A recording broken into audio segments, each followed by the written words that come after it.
కావేరి విషయంలో సెంట్రీలందరూ కలిసి జైలర్‌తో మీ వల్లనే ఆ అమ్మాయి సూసైడ్ చేసుకోబోయింది. అదందరూ అనుకుంటున్నారు మేడం అనగానే చెమటలు పట్టిపోతాయన్నమాట. ఒకవేళ నిజంగా ఈ కావేరికి ఏమన్నా గాని అయితే నా పరిస్థితి ఏంటి అన్నట్టుగా. అయితే కావేరి చిన్ని కోసం కదా ఇదంతా చేసింది. ఒకవైపు చిన్ని రాజు కోసం పడుతున్న కష్టం అంత ఇంత కాదనమాట. రాజు కోసం వంట చేస్తూ తనకిష్టమైన కూరలు ఇప్పుడేంటంటే అంతకుముందు అసలు స్పందనే లేకుండా ఉండేది బాలరాజులో. ఇప్పుడిప్పుడు చిన్ని అడిగేదానికి తలతో గానీ, కళ్ళతో గానీ సమాధానం చెప్తున్నాడనమాట. "నిన్ను మహారాణిలాగా చూసుకోవాల్సిన దాన్ని తల్లి. నువ్విలా కష్టపడుతున్నావు నా కోసము. ఇదంతా ఈ దుర్మార్గుడు వల్లనే కదా!" అనుకుంటూ బాధపడుతూ ఉంటాడు.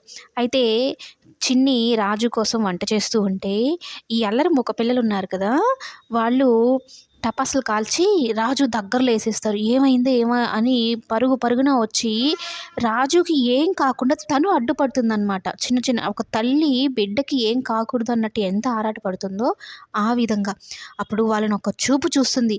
మీకేదన్నా ఉంటే కోపం నాతో తేల్చుకోండి. మా రాజుతో కాదు అంటూ వాళ్ళ మీదకి వెళ్తుంది.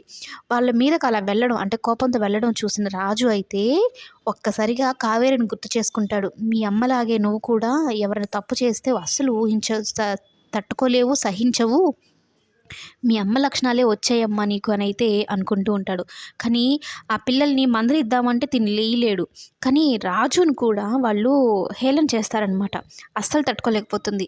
ఖచ్చితంగా మీకైతే నేను బుద్ధి చెప్తాను చూడండి అని వాళ్ళకి వార్నింగ్ ఇవ్వడంలో కావేరిని గుర్తు చేసుకుంటాడు రాజు.